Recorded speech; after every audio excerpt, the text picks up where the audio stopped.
हाय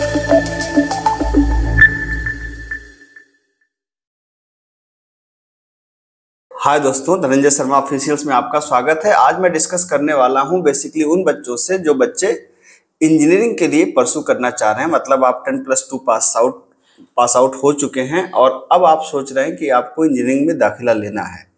तो to be very specific अगर मैं बात करूं तो अगर आप इंजीनियरिंग में दाखिला लेने का सोच रहे हैं, मतलब एडमिशन लेने का अगर आप सोच रहे हैं और किसी AKTU बेस्ड कॉलेज को देख रहे हैं, तो आपको मेरी बातों पर थोड़ा सा गौर करना चाहिए।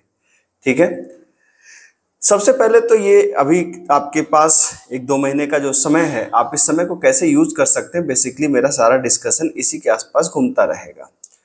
तो अगर आप इंजीनियरिंग करने का सोच रहे हैं, आपने मन बना लिया है, या तो आप एडमिशन ले चुके हैं या तो एडमिशन लेने वाले हैं, तो सबसे पहला काम तो ये है कि आप अगर AKTU बेस्ड कॉलेज में जाना चाहते हैं या किसी भी यूनिवर्सिटी में जाना चाहते हैं, तो पहले उस यूनिवर्सिटी के वेबसाइट को विजिट करिए। फॉर एग्जाम्पल, अगर आप AKTU के लिए परसू कर रहे हैं तो पहले आपको aktu.ac.in को विजिट करना चाहिए।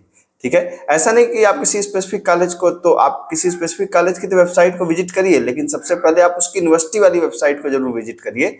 जैसे किसी भी कॉलेज में आप जा रहे हैं तो सबसे पहले अगर आप AKTU का वो कॉलेज है तो आपको aktu.ac.in को विजिट करना चाहिए। अब aktu.ac.in को जब आप विजिट करेंगे तो यहाँ पर जाने के बाद आप देखेंगे एकेडमिक्स के अंदर यहाँ पर एक ऑप्शन होता है सिलेबस का। ठीक है, इस सिलेबस के अंदर जब आप जाएंगे तो आप देख सकते हैं इस तरीके से आपके पास तमाम सिलेबस के ईयर वाइज आपका सिलेबस खुल जाएगा। अगर आपने 2022-23 पे क्लिक किया तो कुछ इस तरीके से आपके सामने आ जाएगा। ठीक है, यहाँ पे जाने के बाद आपको B Tech first year common to all branches except agriculture engineering and biotechnology, इस चीज पे क्लिक कर देना है। और ये क्लिक करने के बाद आपके सामने एक डिटेल सिलेबस आ जाएगा।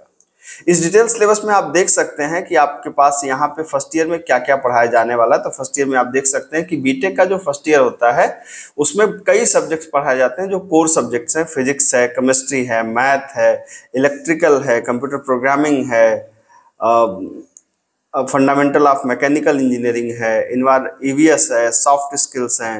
ये देख सकते हैं कि तमाम सब्जेक्ट्स हैं जो आप यहाँ पर पढ़ रहे हैं। ठीक है, तो फर्स्ट ईयर में चाहे जिस ब्रांच का बच्चा हो, चाहे वो कंप्यूटर साइंस का बच्चा हो, चाहे वो मैकेनिकल का बच्चा हो, वो सब लोग एक ही तरीके का सिलेबस पढ़ते हैं, खासतौर से फर्स्ट ईयर में। फिर जब आप सेकेंड ईयर ऑनवर्ड्स जाते हैं तब सिलेबस आपकी ब्रांच के अकॉर्डिंगली चेंज हो जाता है, उस सब्जेक्ट की क्वांटिटी बढ़ जाती है जिस ब्रांच के आप होते हैं। ठीक है, तो फर्स्ट ईयर में 2 तरह के चैलेंजेज होते हैं, मैंने यहाँ पे आपको देखिए बताया भी है। अगर आप इसी में नीचे जाएंगे, जैसे अगर आप इसमें नीचे जाएंगे तो हर एक चीज़ का डिटेल सिलेबस भी आपको मिल जाएगा कि आप अगर आप देखना चाहें तो जैसे आप इंजीनियरिंग फिजिक्स में क्या क्या पढ़ेंगे यहाँ पे आप देख सकते हैं।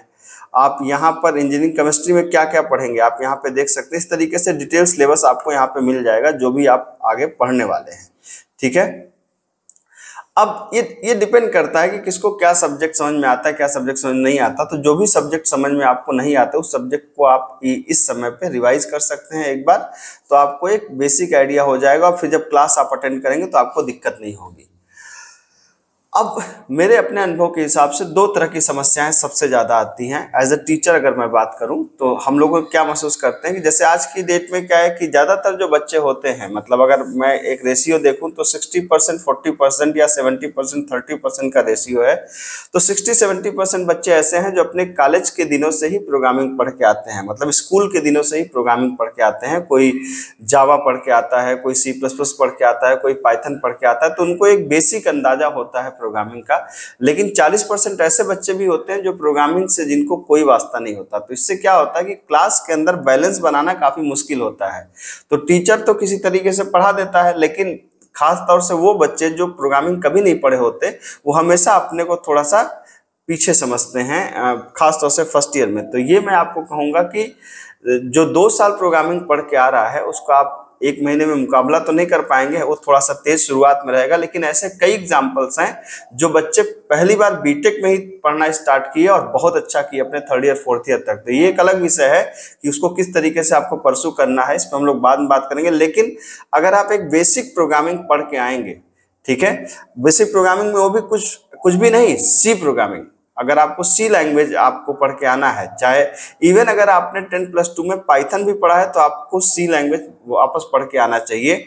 अगर आपने जावा पढ़ा है तो मैं थोड़ा सा रिलैक्सेशन आपको दे सकता हूँ। 10+2 में अगर आपने जावा पढ़ा है तो, क्योंकि जावा का जो सिंटैक्स है वो काफी हद तक सी से मैच करता है, लेकिन पाइथन की जो कहानी है वो बिल्कुल अलग है। इसलिए अगर कोई पाइथन भी 10+2 में पढ़ के आ रहा है तो उसको एक बार सी लैंग्वेज रिवाइज करके तब क्लास में आना चाहिए।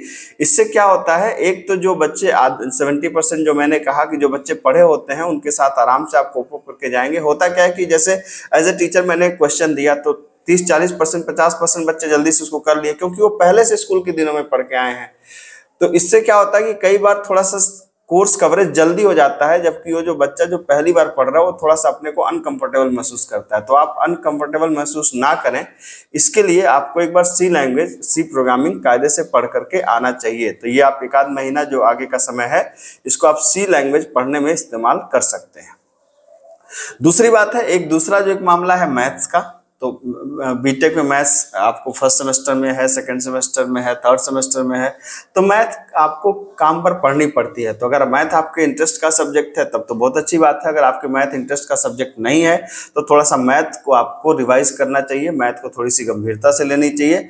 तो मैथ और कंप्यूटर प्रोग्रामिंग और भी आप देख सकते हैं, फिजिक्स या केमिस्ट्री आप देख लीजिए कि आप उसके कोर्स को कैसा है, आप उसको कोप अप कर पाएंगे कि नहीं कर पाएंगे। अदरवाइज कम से कम इन दो पे तो मेरा अपना परसेप्शन है, मतलब ऐसा नहीं है कि ये that is hard and fast rule.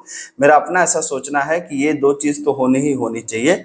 अगर आप ये 2 चीज करके आएंगे तो आप कंपैरेटिव आसानी महसूस करेंगे कोप अप करने में क्लासेस के साथ में। दूसरा सबसे मेन पॉइंट आप समझिए कि regular attendance is the key success of the first year. अगर आप फर्स्ट ईयर में हैं, बीटेक फर्स्ट ईयर में सबसे इंपॉर्टेंट है कि आप रेगुलर अटेंटिव अटेंडेंस, आप कम से कम 75% to 80% क्लासेस को अटेंड करें। अगर आप क्लासेस को अटेंड करेंगे तो बीटेक में आपको कोई वजह ही नहीं कि आपको बैक लग जाए। कि ज्यादातर बच्चे क्या होते हैं कि वो इस परसेप्शन में रहते हैं कि कॉलेज है तो कॉलेज में जाएं या ना जाएं, कम जाएं, घूमें। ये गड़बड़ मत करिएगा, क्योंकि कॉलेज में बीटेक इंजीनियरिंग वैसा नहीं है जैसा करण जौहर की मूवीज में दिखाता है। करण जौहर की मूवीज में जो कॉलेज होते हैं वो फिक्शनल कॉलेज एकदम अलग होते हैं और जो असली कॉलेज होता है एकदम अलग होता है। तो प्लीज करण जौहर की मूवी वाला कॉलेज समझने की कोशिश ना करें। अगर आपको कॉलेज में आना है तो आपको प्रॉपर पढ़ना पड़ेगा, रेगुलर अटेंडेंस देनी पड़ेगी, तभी जाकर के आपको बीटेक की क्योंकि बीटेक का फर्स्ट ईयर सबसे क्रूशियल होता है। और अगर आपने फर्स्ट ईयर निकाल लिया तो फिर आगे के सालों में कंपैरेटिव आप आसानी से बाईपास हो जाते हैं, फिर आपको प्लेसमेंट की चिंता करनी होती है।